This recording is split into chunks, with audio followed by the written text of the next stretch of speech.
Olá, aqui é a Nogueira. Hoje eu quero falar de uma trilogia, Star Wars, Guerra nas Estrelas. Em 77, Uma Nova Esperança.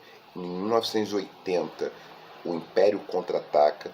Em 1983, O Retorno de Jedi. No início dos anos 90, tem os episódios 1, começa o 1, depois o 2 e o 3, vem na sequência, já no século XXI, e aí uma série de filmes falando, uma série de sub-histórias, de pequenas narrativas, falando de vários personagens. Vou me concentrar em Star Wars, Uma Nova Esperança, Star Wars, O Império Contra-Ataca e O Retorno de Jedi.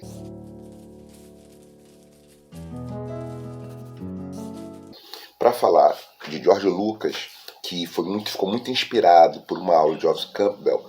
Campbell, um mitólogo que escreveu sobre a jornada do herói, sobre o monomito, um mito fundamental que existe em todas as histórias. Essa foi a tese, uma das grandes teses do Campbell, que inspira George Lucas, que vai fazer a sua primeira trilogia, que começa em 77, no cinema, ser uma franquia fora do comum.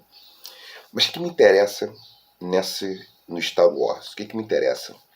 Me interessa pensar na perspectiva que Bell Hooks traz de que a sociedade é faminta por amor masculino, que as crianças dormem famintas pelo amor dos seus pais, pelo amor de um homem.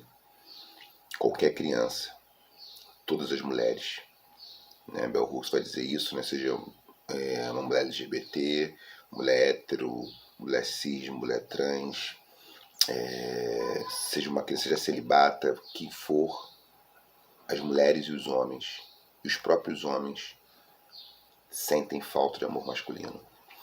A maneira como o personagem Anakin Skywalker se desenvolve, com uma ausência de amor masculino, com uma ausência de uma possibilidade de expressar o amor, faz com que ele expresse a raiva.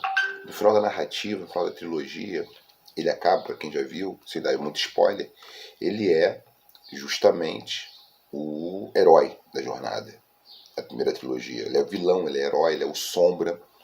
Mas o que é interessante a gente pensar? Eu quero destacar. Eu quero destacar que existe uma dificuldade fundamental dos homens se vincularem, dos homens, no contexto do patriarcado, expressarem algum tipo de sentimento ou emoção que não seja raiva. É como se fosse autorizado para os homens apenas expressar publicamente a raiva. É como se fosse autorizado para os homens apenas vencer grandes batalhas. E tem uma dificuldade enorme para poder vivenciar, viver os pequenos conflitos diários, cotidianos, as situações domésticas, as situações da vida íntima, a vida privada. É como se buscar grandes aplausos de pessoas que não fazem parte do seu convívio fosse mais importante que conviver intimamente com as pessoas com as quais nós temos vínculos afetivos. Talvez o Star Wars tenha uma das grandes lições, a primeira trilogia, as outras em certa medida também, elas têm a ver com isso, tem relação com amor, é que essa impossibilidade de encontrar o amor masculino, porque é como se o amor fosse um monopólio, né? O sentimento, ou seja, as mães amam muito, os pais amam pouco, ou não amam, ou estão ausentes. A mãe supre toda essa necessidade do amor masculino, do amor dos pais. O amor que falta dos pais, a mãe supre. É como se ela fosse dar conta disso. Por isso o amor de mãe fica hiperdimensionado. Isso é um efeito, um desdobramento do patriarcado. Então, pensando com a Bell Hooks, é o patriarcado que viabiliza esse sentimento, que torna possível essa ideia de que o amor de mãe ele é hiper supra e o amor de pai ele é infra pequeno.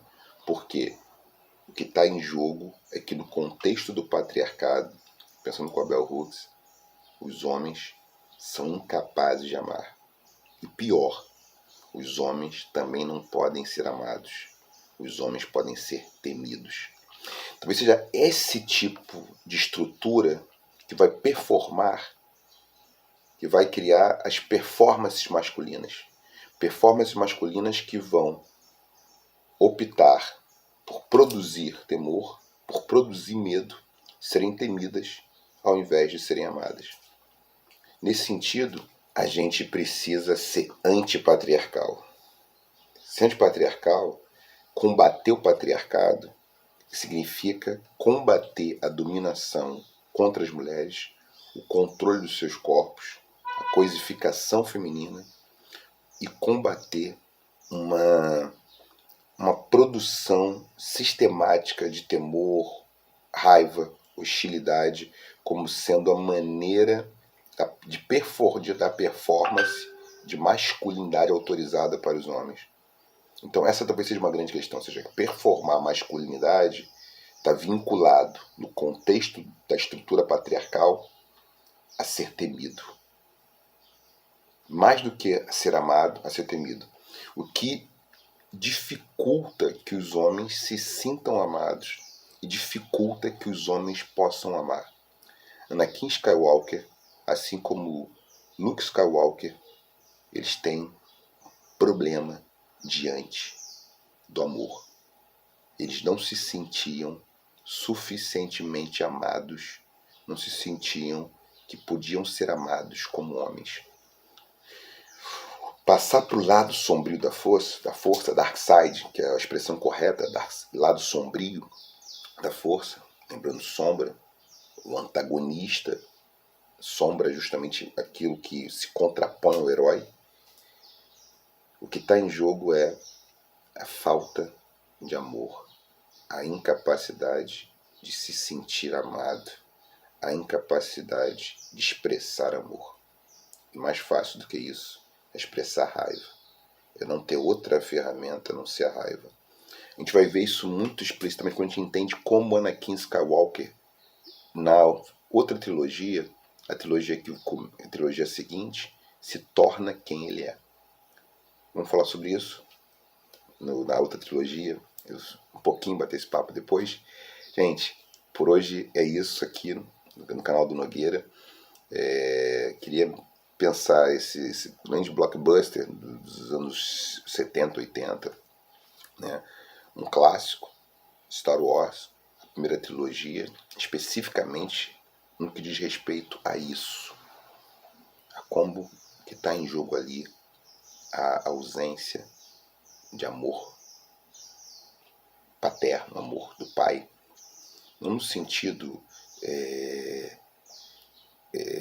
conservador, no sentido do no sentido conservador contemporâneo, no sentido do patriarcado. Tá? Então vamos pensar por aí. Um abraço.